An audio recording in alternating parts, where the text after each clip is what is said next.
Hello दोस्तों, welcome to our YouTube channel. This is Simran Dwivedi and you are watching Simran Classes. तो जैसा कि आप सब जानते हैं कि ये हमारा सेकंड वीडियो लेक्चर है the fundamental unit of life का विच इज सेल। और पहला वीडियो लेक्चर हम लोगों ने शूट कर लिया था तो उस वो अपलोड हो गया होगा, तो आप लोग उसको देख लीजिएगा। ओके, तो आज हम लोग नेक्स्ट कंटिन्यू करेंगे।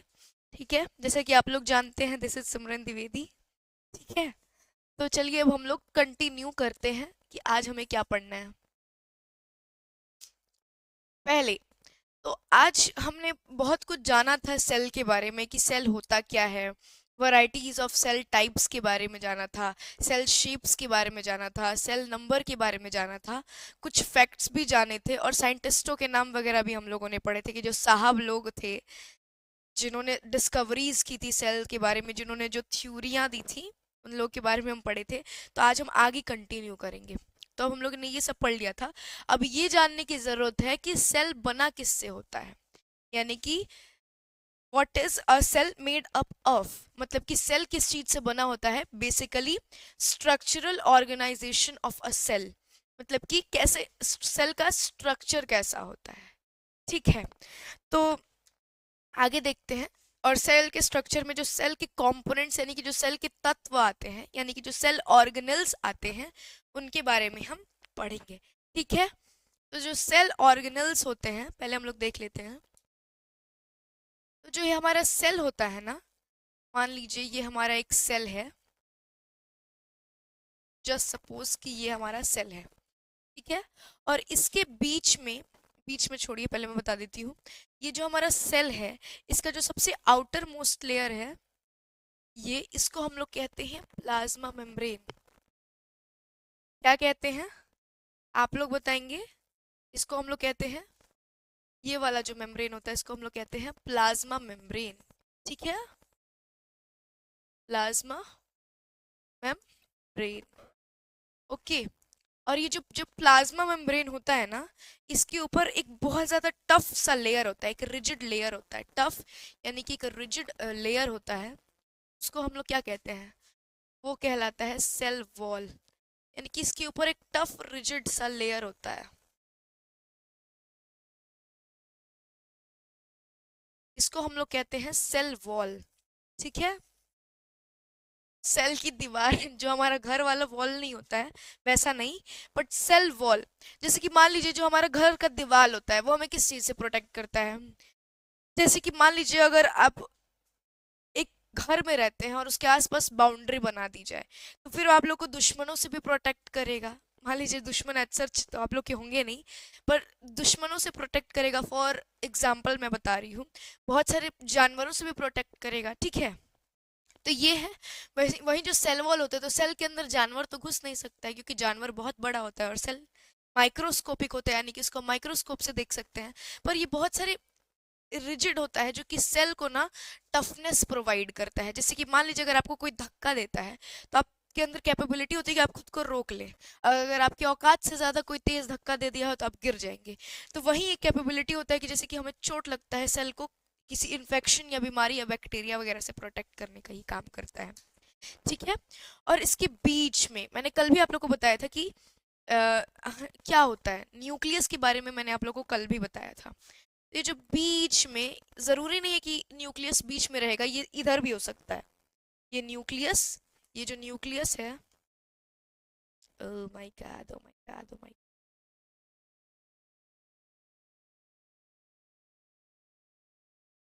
ये जो हमारा न्यूक्लियस है ये, अरे भाई ये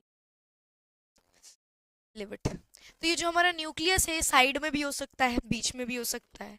ठीक है, तो ये जो न्यूक्लियस होता है इसको मैंने बताया था कि ये हमारा ब्रेन ऑफ सेल कहलाता है, यानी कि कंट्रोलर ऑफ सेल होता है वो न्यूक्लियस होता है। जैसे कि हमारे बॉडी को हमारा ब्रेन कंट्रोल करता है, वैसे ही सेल की सारी एक्टिविटीज को न्यूक्लियस कंट्रोल करता है। और इसके अंदर क्या होता है, most important thing, genetic material, जिसको हम लोग क्या कहते हैं, डीएनए।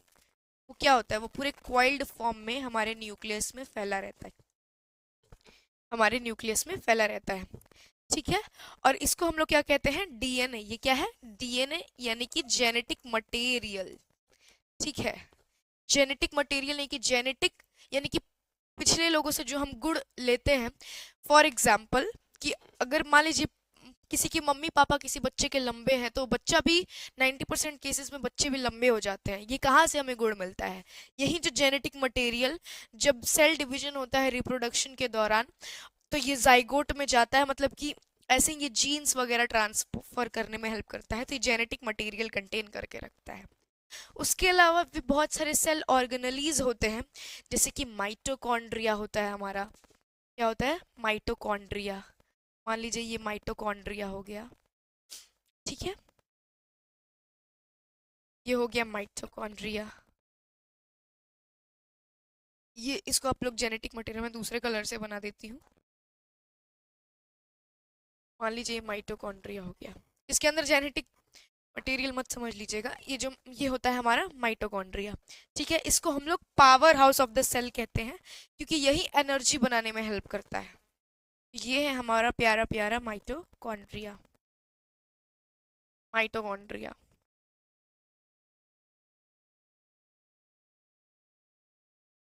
फिर जो हमारा ये जो न्यूक्लियस होता है, इसमें चिपके होते हैं, इसमें चिपके होते हैं ऐसे कुछ ऐसे स्ट्रक्चर्स। फिर सिमिलर कलर हो जा रहा है, इसमें कुछ ऐसे स्ट्रक्चर्स होते हैं। Don't laugh on my drawing guys, ये मेरी ड्राइंग कुछ खास अच्छी नहीं है। मतलब इस पे कुछ ऐसे स्ट्रक्चर्स चिपके होते हैं, इनको हम कहते हैं एंडोप्लाज्मिक रेटिक्यूलम। क्या कहते हैं, एंडोप्लाज्मिक रेटिक्यूलम। इस सब के बारे में मैं बताऊंगी, मैं बस बेसिक डायग्राम बता रही हूँ, यानी रफ डायग्राम कि सेल होता कैसा है। उसके बाद कुछ एक ऐसा स्ट्रक्चर होता है, ऐसा, ये एक, ये कलर के चक्कर में ना मैं परेशान हो जाती। ये एक ऐसा, ऐसा कुछ ऐसा स्ट्रक्चर होता है जिसको हम लोग कहते हैं गोल्जी बॉडीज।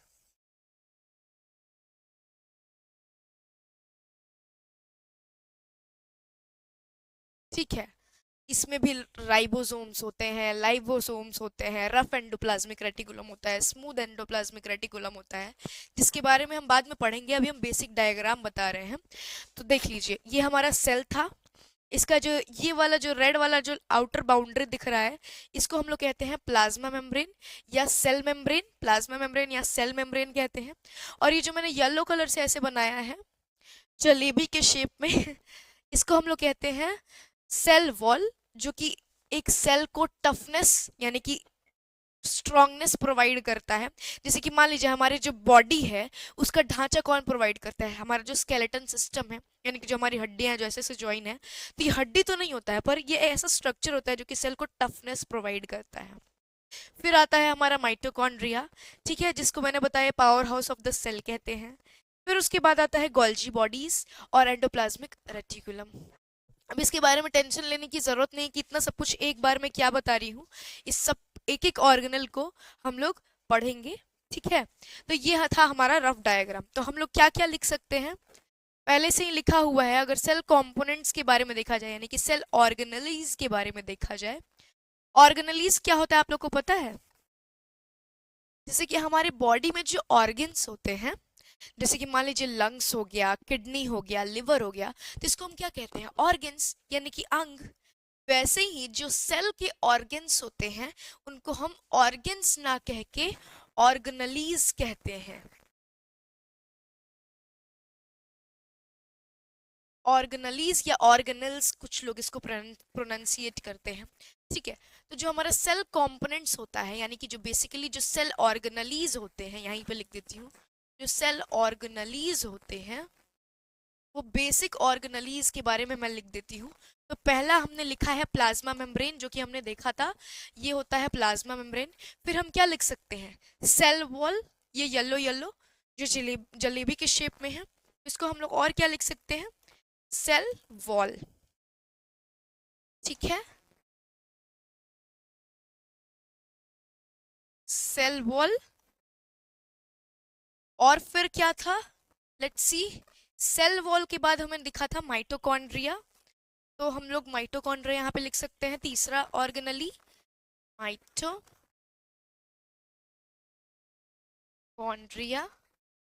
न्यूक्लियस। मैं एक चीज आप लोग को बताना भूल गई, आई एम सो सॉरी, मैं एक चीज बताना भूल गई कि जो सेल ऑर्गेनलीज होते हैं ना, इनके बीच में एक फ्लूइड होता है। फ्लूइड यानी कि सेमी जेली लाइक सब्सटेंस होता है। जेली लाइक सब्सटेंस होता है, कौन सी कलर से बनाऊं, इसी कलर से। जो एक जेली लाइक, एक टाइप का जेली लाइक सब्सटेंस होता है, जेली लाइक सब्सटेंस होता है जिसको हम लोग कहते हैं साइटोप्लाज्म। ये बहुत सारे बच्चों को पता भी होगा साइटोप्लाज्म के बारे में। साइटोप्लाज्म, ठीक है। अब यहाँ पे मैं एक चीज बताना चाहूंगी, इस जेली लाइक सब्सटेंस को जिस और देखिए सुनिए पहले, ये जो प्लाज्मा मेम्ब्रेन होता है उसके ऊपर ये जो सेल वॉल होता है, इसके अंदर एक फ्लूइड भरा रहता है जिसको हम लोग कहते हैं साइटोप्लाज्म, ठीक है। इस फ्लूइड के ऊपर ये ऑर्गेनलीज मौजूद होते हैं। ऑर्गेनलीज मैंने आप लोग को अभी बताया कि जो सेल्स में वैरायटी वैरायटी के कंपोनेंट्स पाए जाते हैं जो कि डिफरेंट डिफरेंट फंक्शंस करते हैं, उनको हम लोग ऑर्गेनलीज कहते हैं। जैसे कि हमारे बॉडी में वैरायटी वैरायटी के स्ट्रक्चर पाए जाते हैं जो कि डिफरेंट डिफरेंट स्ट्रक्चर पर फंक्शंस परफॉर्म करते हैं, उनको हम लोग ऑर्गन्स कहते हैं। वैसे ही सेल के ऑर्गन्स को ऑर्गेनलीज कहते हैं, ठीक है। और ये जो ऑर्गेनलीज होते हैं ये साइटोप्लाज्म के ऊपर होते हैं। जैसे कि मान लीजिए बहुत सारे बच्चों ने पेपर से पानी वाली नाव बनाई होगी, तो अगर आप एक पेपर से, पानी वाली पेपर से नाव बना लेते हैं और उस बहते हुए पानी के ऊपर आप उसको छोड़ते हैं तो इधर उधर बहते रहता है वो नाव। वैसे ही ये सारे ऑर्गेनाइल्स इधर उधर घूमते रहते हैं, जरूरी नहीं है कि वो एक जगह स्थिर ही रहे, ठीक है। अगर आप इन दोनों हाथों को ऐसे ऐसे रब करते हैं तो क्या होता है, गर्म होने लगता है। पर अगर यही फ्रिक्शन बहुत ज्यादा हो जाए तो वो आग के फॉर्म में कन्वर्ट हो जाता है। फॉर एग्जाम्पल आप लोग देखे होंगे, सुने होंगे कि दो पत्थर को रगड़ के आग जलाया जाता है, वो क्या होता है, वो फ्रिक्शन होता है। ये जो साइटोप्लाज्म होता है, ये क्या होता है, ये फ्रिक्शन को खत्म करता है, ठीक है, क्योंकि ये जेली जैसा होता है और जानते हैं जेली सॉफ्ट होता है और इसके ऊपर ये सारे ऑर्गेनलीज तैरते रहते हैं, ठीक है। तो साइटोप्लाज्म के बारे में मैं लिखना भूल गई। अब मेरे को एक चीज बताना था साइटोप्लाज्म के बारे में, मैं थोड़ा मूव करना चाहूंगी। देखिए ये जो साइटोप्लाज्म होता है, साइटोप्लाज्म, ये जो साइटोप्लाज्म होता है, ये जो साइटोप्लाज्म होता है इसमें दो चीजें होती हैं, cytoplasm. Plasma, plasm basically liquid चीज को डिफाइन करने के लिए, लिक्विड स्टेट को, जैसे कि वाटर क्या है, लिक्विड स्टेट है, पर वो एकदम जो साइटोप्लाज्म है वो भी एक तरीके से तरल ही है, यानी कि लिक्विड ही है। तो जो साइटो होता है ना, तो जैसे कि मान लीजिए मैंने आप लोग को पहले ही बताया था कि हम ह्यूमंस को साइंटिफिक लैंग्वेज में होमोसेपियंस कहते हैं, पर हम जनरली ह्यूमंस कह देते हैं खुद को डिफाइन करके। कैट का भी कुछ अलग साइंटिफिक नाम है, डॉग का भी कुछ अलग साइंटिफिक नाम है, फ्रॉग, मेंढक, उसका भी कुछ अलग साइंटिफिक नाम है।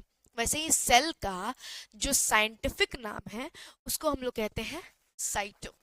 यानी कि साइटो जो है वो उसका मतलब होता है सेल, यानी कि साइंटिफिक एक नाम होता है सेल का, साइटो।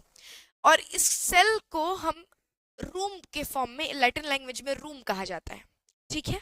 तो मैंने आप लोग को पहले ही बताया था कि रॉबर्ट हुक ने जब सेल की डिस्कवरी की थी तो उसमें बहुत सारे कंपार्टमेंट्स उनको दिखे थे, जस्ट लाइक हनीकॉम्ब में होता है, जैसा कि मधुमक्खी के छत्ते में होता है। ये जो साइटोप्लाज्म होता है, और सुनिए, तो उसी स्ट्रक्चर्स को यानी कि रूम जैसे स्ट्रक्चर को लैटिन भाषा में साइट सेल कहा जाता है, तो उन्होंने इसका नाम सेल ही रख दिया, पर इसका साइंटिफिक नाम होता है साइटो, ठीक है। और प्लाज्म मतलब क्या होता है, फ्लूइड, ठीक है। तो अगर आप कभी भी सेल की स्टडी करते हैं, यानी कि जो स्टडी ऑफ सेल कहलाता है, अगर आप स्टडी ऑफ सेल कहेंगे, स्टडी ऑफ सेल,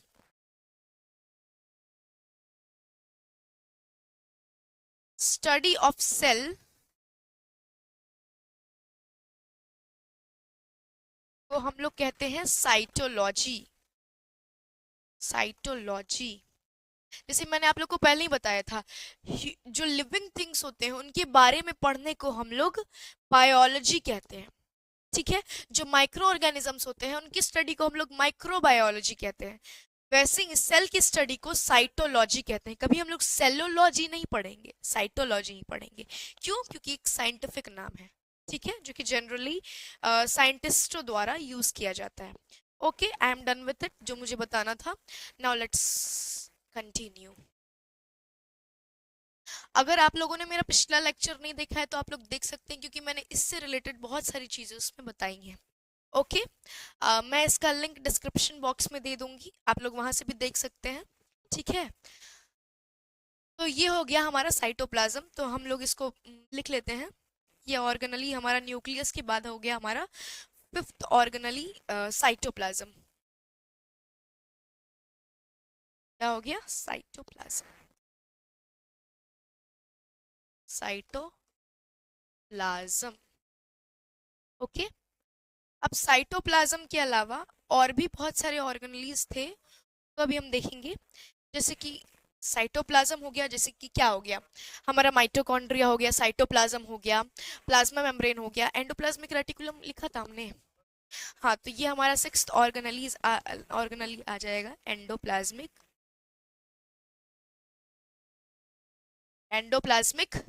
रेटिकुलम। ये एंडोप्लाज्मिक रेटिकुलम भी दो टाइप का होता है, rough endoplasmic reticulum, smooth endoplasmic reticulum, इसके बारे में हम लोग पढ़ेंगे। और फिर आता है गोल्जी बॉडीज। गोल्जी बॉडीज, ठीक है, तो ये कुछ ऑर्गेनलीज होते हैं। लेट्स सी, कुछ छूटा तो नहीं है ना?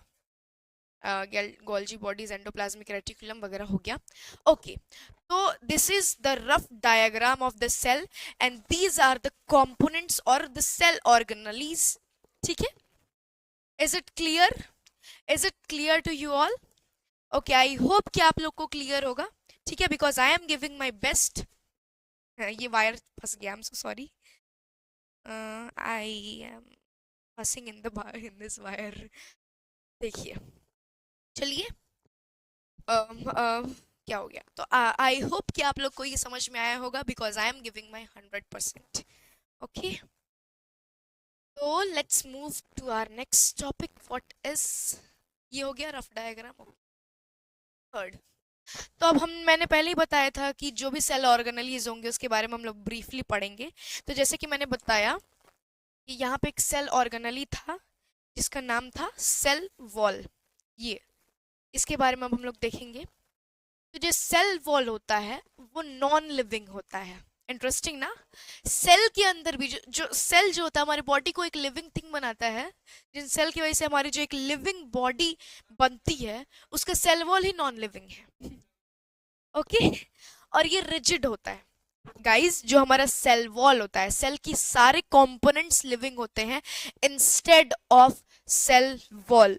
जो सेल वॉल होता है हमारा, वो होता है non living structure.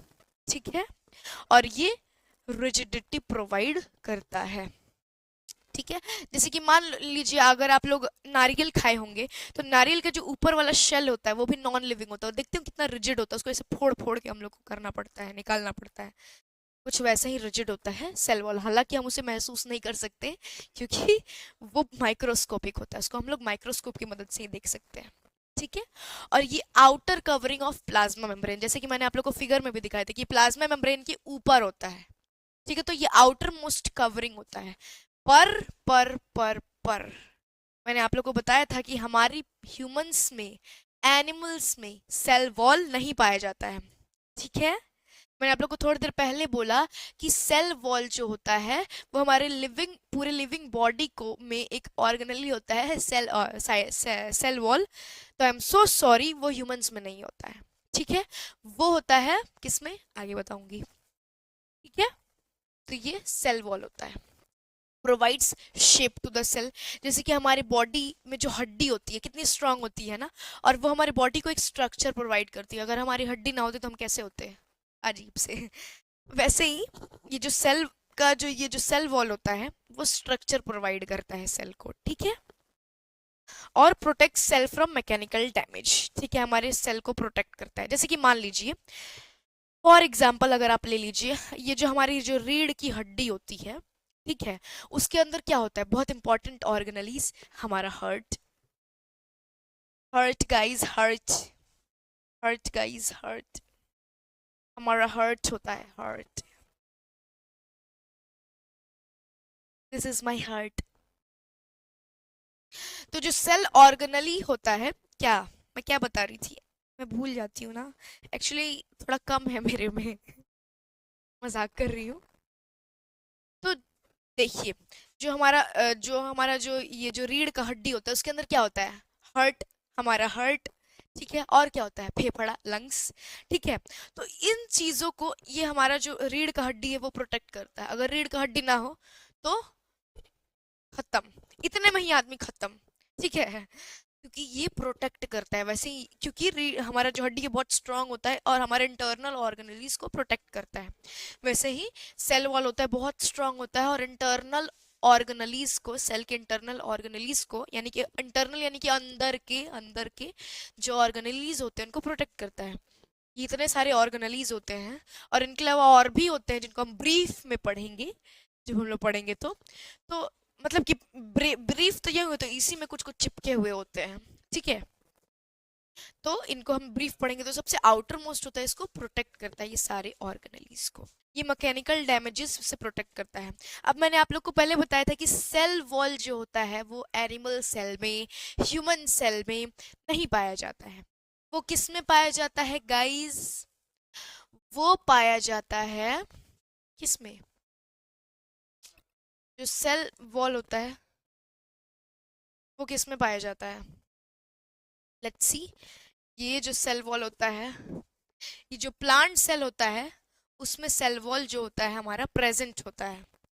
Plant cell में हमारा जो सेल वॉल होता है वो होता है प्रेजेंट, ठीक है।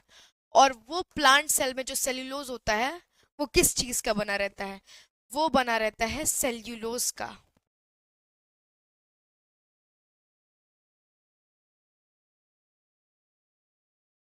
वो बना रहता है सेल्यूलोज का।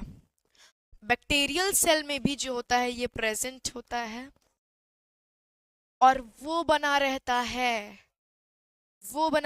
रेड कलर से लिख रही हूं बिकॉज इट इज न्यू। वो बना रहता है, वो बना रहता है पेप्टिडो ग्लाइकन। पेप्टिडो ग्लाइकन का बना रहता है, पेप्टिडो ग्लाइकन, यू नो व्हाट। जैसे कि जो सेल्यूलोज होता है वो एक प्रकार का कार्बोहाइड्रेट होता है, वैसे पेप्टिडो ग्लाइकन, नाम थोड़ा टफ है, आप लोग इसको प्रोनाउंसिएट करेंगे मेरे साथ, पेप्टिडो ग्लाइकन, यानी कि ये भी एक प्रकार का शुगर होता है, यानी कि कार्बोहाइड्रेट होता है, ठीक है। फंगल सेल में भी, यानी कि जो फंगस का जो सेल होता है, इसके बारे में मैंने अपने पिछले लेक्चर में बताया था फंगी के बारे में, इसमें भी प्रेजेंट होता है। और ये किस चीज का बना रहता है, ये बना रहता है,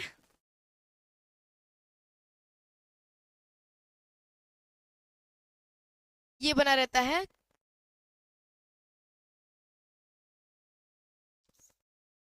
काइटिन का। ये भी नया है, ये काइटिन भी एक प्रकार का शुगर ही होता है, यानी कि एक प्रकार का कार्बोहाइड्रेट ही होता है। और बाकी अब हम लोग देख लेते हैं, तो एनिमल सेल में ये एब्सेंट होता है, वेरी सैड, हम एनिमल्स में ये नहीं होता है। और वायरसेस में, यानी कि वायरस वाले जो सेल्स होते हैं उनमें भी एब्सेंट होता है, वेरी सैड, हमारे बॉडी में सेल वॉल नहीं है गाइस।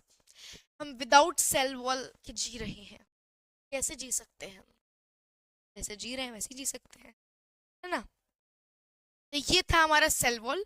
इसमें हम लोगों ने क्या पढ़ा सेल वॉल में, कि जो सेल वॉल होता है वो नॉन लिविंग होता है, मोस्ट इंपॉर्टेंट, रिजिड होता है, ठीक है, और ये outer most covering of plasma membrane होता है, और ये शेप प्रोवाइड करता है सेल को, ठीक है, और सेल को डैमेजेस से प्रोटेक्ट करता है, ठीक है। ये था हमारा। अब हमने ये देख लिया कि प्लांट, मतलब कि जो सेल वॉल होता है किस किस में मौजूद होता है, तो प्लांट सेल में मौजूद होता है, बैक्टीरियल सेल में मौजूद होता है, फंगल सेल में मौजूद होता है, और मैं इसको जूम आउट कर लूँ, I guess this is clear.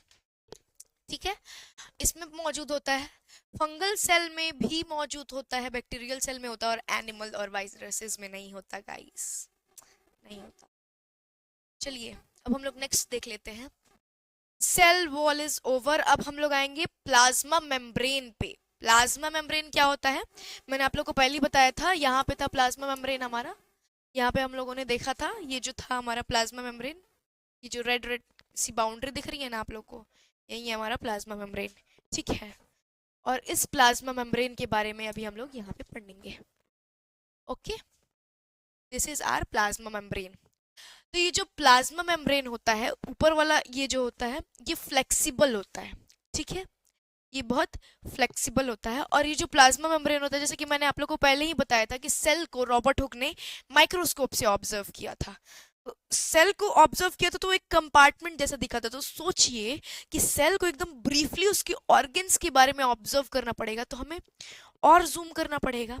जैसे कि मान लीजिए हमारी मम्मियों को आप देखे होंगे कि वो अगर ऐसे ऊपर से किसी लड़की की फोटो देखती है, मान लीजिए किसी का भी फोटो देखती है, अगर स्टेटस वगैरह वो देख रही होती है तो नॉर्मल देख लेती हैं, पर अगर उन्हें किसी के गहने पे जूम करना होता है, तुम जूम कर करके देखती है।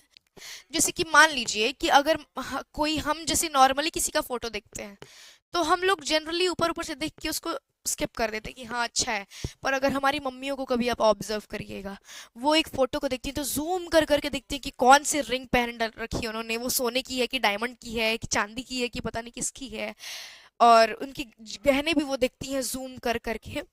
ऐसा मैंने देखा है अगल बगल की लड़कियों को। तो वैसे ही अगर मान लीजिए सेल की को ऊपर ऊपर से देखना हो तो हम नॉर्मल माइक्रोस्कोप से चल जाएगा, पर अगर सेल की ऑर्गेनलीज को देखना हो तो किसकी जरूरत पड़ेगी, तो इसके लिए इसकी जरूरत पड़ेगी इलेक्ट्रॉन माइक्रोस्कोप की। इसकी इलेक्ट्रॉन माइक्रोस्कोप।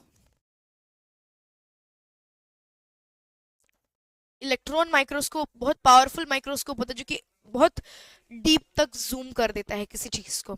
और इसकी जो डिस्कवरी हुई थी, थोड़ा लेट से डिस्कवर हुआ था बेचारा, इसकी जो डिस्कवरी हुई थी वो 1940 में हुआ था, ये डिस्कवर 1940 में। ठीक है, तो ये तो हो गया, ये प्लाज्मा मेम्ब्रेन इलेक्ट्रॉन माइक्रोस्कोप से बना रहता है, और ये फ्लेक्सिबल होता है, यानी कि ये थोड़ा सॉफ्ट होता है, ये सेल वॉल की तरह रिजिड नहीं होता, और ये लिविंग होता है। ऑब्वियसली मैंने आप लोगों को पहले ही बताया था कि सिर्फ सेल वॉल नॉन लिविंग होता है, बाकी सब लिविंग होते हैं। और ये किस चीज से बना रहता है, ये जो बना रहता है ये बना रहता है लिपिड का, ये बना रहता है लिपिड का। लिपिड क्या है, एक प्रकार का फैट है। ठीक है, जैसे कि मैंने आप लोग को बताया था कार्बोहाइड्रेट क्या है, अब उसमें मैंने आप लोग को दिखाया था, कहाँ था, यहाँ था, यहाँ पे देखा, ये जो सेल्यूलोज है इसको भी मैंने बताया था कि एक प्रकार का कार्बोहाइड्रेट है। पेप्टिडोग्लाइकन ये भी एक प्रकार का कार्बोहाइड्रेट है। काइटिन भी एक प्रकार का कार्बोहाइड्रेट है। वैसे ही अगर हम लोग फैट का बात करें तो लिपिड भी एक प्रकार का फैट है। ठीक है, जैसे कि अगर आप कार्बोहाइड्रेट फैट वगैरह के बारे में देखें तो ये कंपोनेंट्स ऑफ फूड्स होते हैं, हमारे फूड में जो भी हमें न्यूट्रिएंट्स वगैरह मिलते हैं वो होते हैं ये। और न्यूट्रिएंट्स कुछ कुल 5 प्रकार के होते हैं, कार्बोहाइड्रेट, प्रोटीन, फैट, विटामिन और मिनरल। ठीक है, तो ये 5 प्रकार के होते हैं, तो उसमें एक होता है फैट। ठीक है, और लिपिड के अलावा जो कि एक प्रकार का फैट है, प्लाज्मा मेम्ब्रेन बना रहता है प्रोटीन का और कुछ कार्बोहाइड्रेट भी, तो सम कार्बोहाइड्रेट। ठीक है, ये इन सब का बना रहता है हमारा प्लाज्मा मेम्ब्रेन। और आगे देखते हैं, तो प्लाज्मा मेम्ब्रेन, थोड़ी बहुत हिस्ट्री की बात है, आप लोग देखेंगे, सोइएगा मत प्लीज। तो 1972 की बात है, ये वो दिन था जिस दिन प्लाज्मा मेम्ब्रेन के बारे में डीपली पढ़ाई हुई थी, बट पढ़ाई क्या, डिस्कवरी हुई थी। ये वो साल था, दिन स्पेसिफिक नहीं लिखा है मैंने क्योंकि मुझे भी नहीं पता है। I am very true guys, जितना आप लोग को जरूरत है और जितना मुझे जरूरत है और उतना ही मैं बताती हूँ। तो हालांकि इस थोड़ा सा सिलेबस के ऊपर भी है। तो 1972 में दो साइंटिस्ट थे, सिंगर और निकोलसन। सिंगर था जाके सिंगिंग ही कर लेता। ऑब्जर्व्ड द प्लाज्मा मेम्ब्रेन, मतलब कि 1972 में सिंगर और निकोलसन नाम के दो साइंटिस्ट थे। इन्होंने प्लाज्मा मेम्ब्रेन के ऊपर ऑब्जर्व किया, डिस्कवरी मतलब कि स्टडी किया, और उन्होंने कुछ चीजें पाई। और ये प्लाज्मा मेम्ब्रेन को किस चीज से ऑब्जर्व किया होगा, मैंने आप लोगों को पिछले वाले स्लाइड में बताया था कि इलेक्ट्रॉन माइक्रोस्कोप से, जिसकी डिस्कवरी हुई थी 1940 में। ठीक है, उसमें उन्होंने ऑब्जर्व किया। ठीक है, और इसको उन्होंने एक मॉडल में रिप्रेजेंट किया, जिस मॉडल का नाम उन्होंने रखा, क्या रखा, जिस मॉडल का नाम उन्होंने रखा फ्लूइड मोज़ेक मॉडल। इस फ्लूइड मोज़ेक मॉडल में उन्होंने इसको रिप्रेजेंट किया, पूरा इसके बारे में पढ़ाई लिखाई जो भी था, प्लाज्मा मेम्ब्रेन क्या होता है, कैसा होता है, किस चीज़ का बना रहता है, उसके बारे में उन्होंने रिप्रेजेंट किया। जैसे कि मान लीजिए आप लोगों ने पढ़ा होगा डॉल्टन का एटॉमिक मॉडल, जिसमें उन्होंने एटॉमिक एटम्स के बारे में कुछ कुछ बातें कही थी, वैसे ही इन्होंने प्लाज्मा मेम्ब्रेन के बारे में कुछ बातें कही हैं fluid mosaic model of plasma membrane में। Fluid mosaic model of plasma membrane में। ठीक है, अब उस प्लाज्मा मेम्ब्रेन, ये हो गया। अब मैंने आप लोगों को पिछले वाले स्लाइड में बताया था कि जो प्लाज्मा मेम्ब्रेन होता है वो लिपिड का बना रहता है, जो कि एक फैट लाइक सब्सटेंस होता है। तो जो लिपिड में भी जिस प्रकार के लिपिड का बना रहता है वो होता है फॉस्फोलिपिड। ठीक है, इसको मैं थोड़ा ऊपर मूव कर देती हूँ। ओके, तो लिपिड में भी जिस प्रकार के लिपिड का बना रहता है वो होता है फॉस्फोलिपिड। फॉस्फोलिपिड यानी कि फॉस्फो प्लस लिपिड। ठीक है, और ये फॉस्फो क्या होता है, फॉस्फोरस।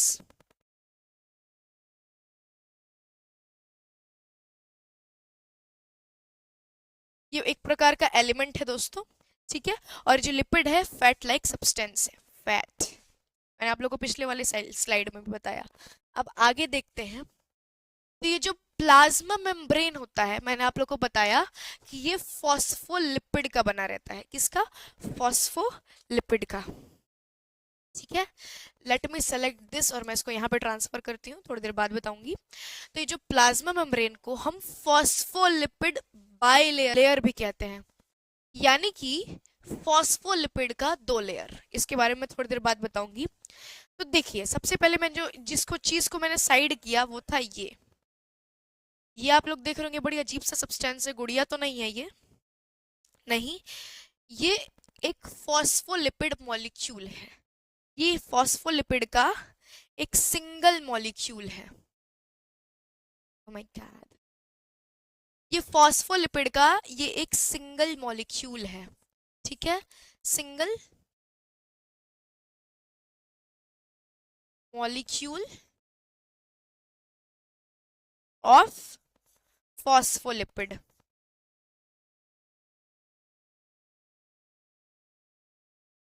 ठीक है, अब ये क्या है, इसमें भी आप लोगों ने दो चीज देखा होगा, ये गोल सा स्ट्रक्चर और ये थोड़ा सा कोइल्ड स्ट्रक्चर। ये जो गोल है इसको हम लोग कहते हैं हेड। इसको हम लोग क्या कहते हैं, इसको हम लोग कहते हैं हेड, और इसको हम लोग कहते हैं टेल। वो कॉइन वाला हेड, टेल नहीं, जो हम लोग ऐसे उछालते हैं। ये ऊपर जिसका सिर है उसको हेड, और जो नीचे वाला पोर्शन है उसको टेल। अब ये जो हेड होता है, ये फॉस्फोलिपिड मॉलिक्यूल को अगर जूम करके देखा जाए तो वो ऐसा दिखता है, ऐसा। ये हमने लिखा, इसको हटा दीजिए, कुछ ऐसा दिखता है। मैं इसको दिखा देती हूँ, कुछ ऐसा। ठीक है, ओके। तो ये जो फॉस्फोलिपिड है उसका हेड है, टेल है। ये जो हेड होता है, इसकी एक प्रॉपर्टी होती है कि वाटर को अट्रैक्ट करता है, तो अट्रैक्ट्स वाटर। ठीक है, और जो नीचे वाला होता है वो वाटर को अट्रैक्ट नहीं करता है, तो अट्रैक्ट का अपोजिट क्या होता है, रिपेल। तो रिपल्स वाटर। ठीक है, इसका मतलब क्या, अट्रैक्ट्स वाटर मतलब क्या गाइस, अट्रैक्ट्स वाटर मींस कि ये हाइड्रोफोबिक होता है।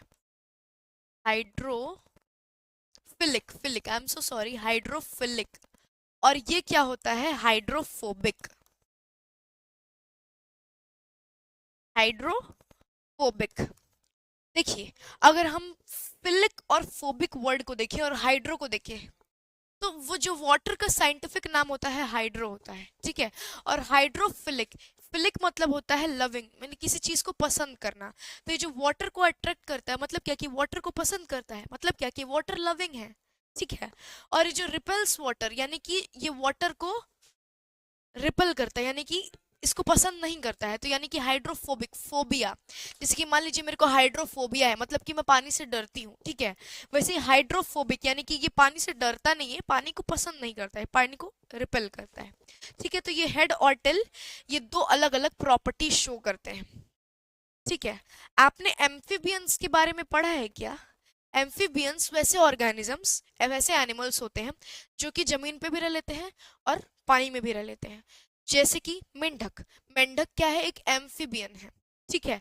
वैसे ही एक मॉलिक्यूल दो प्रॉपर्टी को शो कर रहा है। जैसे कि एक मेंढक दो प्रॉपर्टी को शो कर रहा है कि वो पानी में भी रह सकता है और जमीन पे भी रह सकता है, इसीलिए उसको हम एम्फीबियन कहते हैं। एम्फीबियन यानी कि dual in nature. Dual in nature मतलब क्या, मैंने आप लोग को पहले बताया एम्फीबियन। एम्फीबियन, जो कि क्या, इसका एग्जाम्पल है क्या, फ्रॉग। फ्रॉग एक एम्फीबियन है जो कि डुअल नेचर यानी कि दो आदत, ठीक है, दो आदत को दर्शाता है। वैसे ही एक फॉस्फोलिपिड का मॉलिक्यूल दो आदत को दर्शा रहा है, इसीलिए ये क्या है, ये एम्फीबियन से ही रिलेटेड है, एम्फीपैथिक मॉलिक्यूल, ठीक है। एम्फीपैथिक मॉलिक्यूल यानी कि क्या, एम्फी, मैंने आप लोग को बताया एम्फीबियन यानी कि एक मेंढक एम्फीबियन कहलाता है, यानी कि वो दो प्रॉपर्टी को शो करता है, जमीन पे भी रह जाता है ना, और पानी में भी देखेंगे कि वो रह जाएगा। मेंढक हमेशा पानी में ही अंडे देता है अपना। और मेंढक का जो, मेंढक के बाद जो एक स्टेज आता है मेंढक के लाइफ का, जो मछली की तरह दिखता है मेंढक का एक बच्चा, वो क्या होता है, वो पानी में ही रहता है। तो मेंढक क्या करता है, दोनों प्रॉपर्टी को शो करता है। वहीं अगर एक फॉस्फोलिपिड के मॉलिक्यूल को देखा जाए तो वो दो प्रॉपर्टी को शो करता है, इसीलिए उसको हम एम्फीपैथिक मॉलिक्यूल कहते हैं। वर्ड सिमिलर लग रहा है, यानी ये भी दो प्रॉपर्टी को शो करता है, ये भी दो प्रॉपर्टी को शो करता है, ठीक है। तो ये हम लोग फॉस्फोलिपिड के बारे में जाने। अब फॉस्फोलिपिड बाइलेयर क्यों कहते हैं, क्यों, क्योंकि अभी हम ऊपर करेंगे तो देखेंगे कि ये जो प्लाज्मा मेम्ब्रेन होता है, इसको मैं थोड़ा सा नीचे ले आ देती हूँ, ओके। ये जो प्लाज्मा मेम्ब्रेन होता है ना, ये ऐसा होता है, मतलब कि अगर आप इस मॉलिक्यूल को देखें, ये दो मॉलिक्यूल है,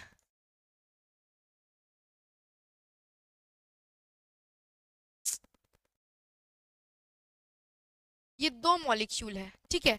ये एक मॉलिक्यूल मैंने इसको टेढ़ा कर दिया है, यानी कि इस हेड को ऐसे नीचे कर दिया है, ठीक है।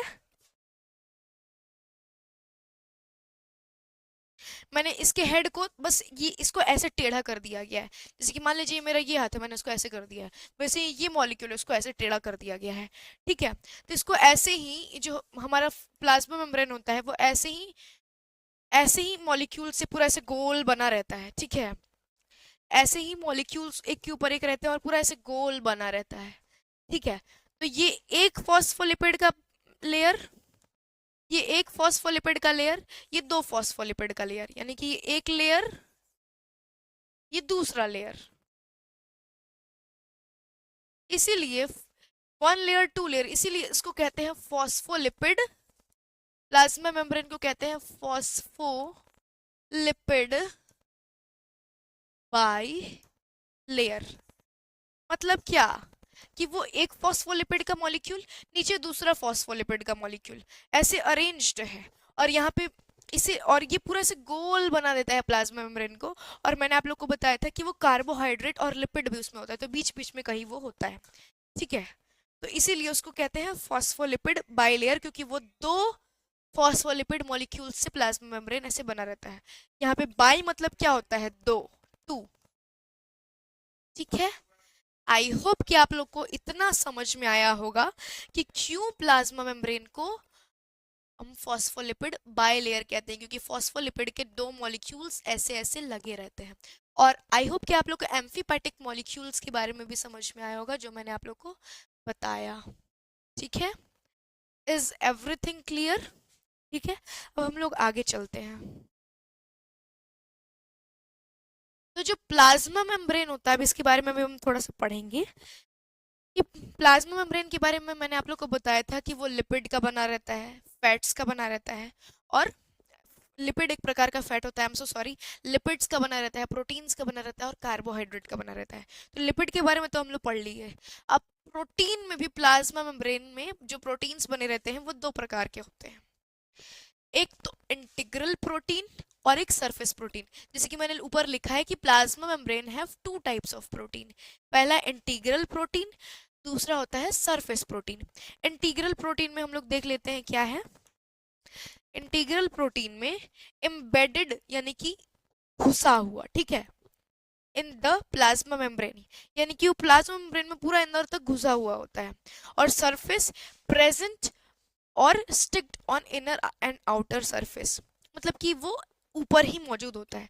अगर हम लोग इसको देखिए, जो मैंने ग्रीन बनाया है, अगर हम इसको प्लाज्मा मेम्ब्रेन समझें, तो ये जो इंटीग्रल प्रोटीन होता है ना, ये इंटीग्रल प्रोटीन ये ऐसे अंदर अंदर तक प्लाज्मा मेम्ब्रेन में गया रहता है। मान लीजिए ऐसे कुछ चला गया, कुछ ऐसे चला गया, कुछ ऐसे करके दोबारा घुस गया, तो ऐसे घुसा रहता है इंटीग्रल प्रोटीन। वहीं अगर हम सरफेस प्रोटीन का बात करें, तो या तो वो अंदर बाहर की तरफ से, या तो वो ऐसे ही अंदर की तरफ से इसके ऊपर चिपका होता है, वो इसको आर पार नहीं करता है। सरफेस प्रोटीन आर पार नहीं करता है, इसलिए वो, क्योंकि वो सिर्फ सरफेस पे मौजूद होता है, इसलिए उसको सरफेस प्रोटीन कहते हैं। पर जो इंटीग्रल प्रोटीन होता है पूरा अंदर तक घुस गया रहता है, एम्बेडेड यानी कि घुसा हुआ, और प्रेजेंट या स्टिक्ड यानी कि चिपका हुआ, मतलब कि वैसे चिपका हुआ है। ठीक है, जैसे कि अगर आप लोग, छोड़िए मैं क्या एग्जांपल दूं, ठीक है, इतना समझ में आ गया? ओके, तो आप लोग को पता चल गया कि इंटीग्रल प्रोटीन और सरफेस प्रोटीन क्या होता है। फिर हम लोग आज की चीज का आखिरी, आज के लेक्चर का आखिरी चीज देख लेते हैं। एक फैक्ट है कि जो प्लाज्मा मेम्ब्रेन होता है वो सेलेक्टिवली परमिएबल मेम्ब्रेन होता है। सेलेक्टिवली परमिएबल यानी कि जो प्लाज्मा मेम्ब्रेन होता है, just suppose it is our plasma membrane, अगर हम इसको प्लाज्मा मेम्ब्रेन के तौर पे लें, मान लीजिए हमारा सेल है, इसका ये जो प्लाज्मा मेम्ब्रेन है वो कुछ ऐसा होता है।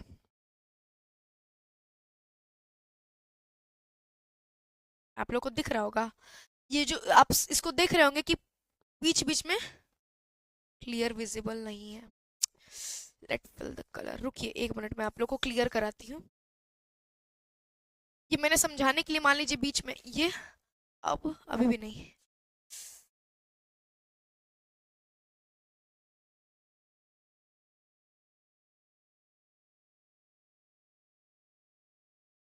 अभी दिख रहा है क्या? लेट मी जूम, अभी, हाँ,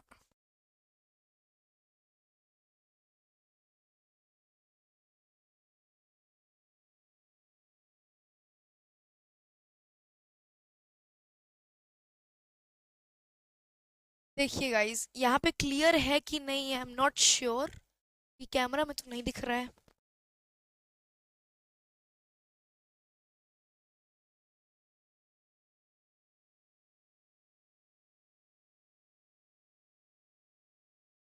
सेम कलर का हो जा रहा है इसीलिए नहीं दिख रहा है। मान लीजिए कि प्लाज्मा मेम्ब्रेन है, बीच का आप लोग हटा दीजिए, ये प्लाज्मा मेम्ब्रेन आप लोग लेते हैं, मेरे हिसाब से शायद इधर क्लियर नहीं है इसमें, अगर हम इसको लेते हैं, मैंने अपनी तरफ से मान लीजिए ये बना दिया है। मान लीजिए अगर हमारा ये गोल सा प्लाज्मा मेम्ब्रेन है,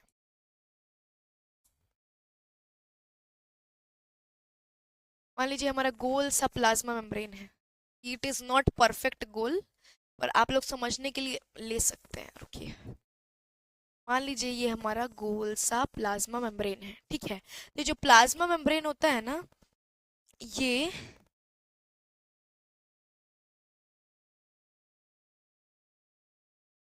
तो पूरा गायब हो जा रहा है। ये जो प्लाज्मा मेम्ब्रेन होता है, ये ना थोड़ा थोड़ा इसमें छेद होता है, तब साइड साइड से थोड़ा थोड़ा ऐसे ऐसे कट्टा कट्टा होता है। अब ये पूरा कट जा रहा है, मैं ट्राई कर रही हूँ पर नहीं हो पा रहा है। आई होप कि आप लोग को ये विजिबल होगा, पर मुझे नहीं लग रहा है कि ये विजिबल है। मतलब कि जो प्लाज्मा मेम्ब्रेन होता है ना, उसमें छेद छेद होता है। ठीक है, इसको और जूम कर दूं क्या? रुकिए, दूसरे पेज पे बना के देखती हूँ।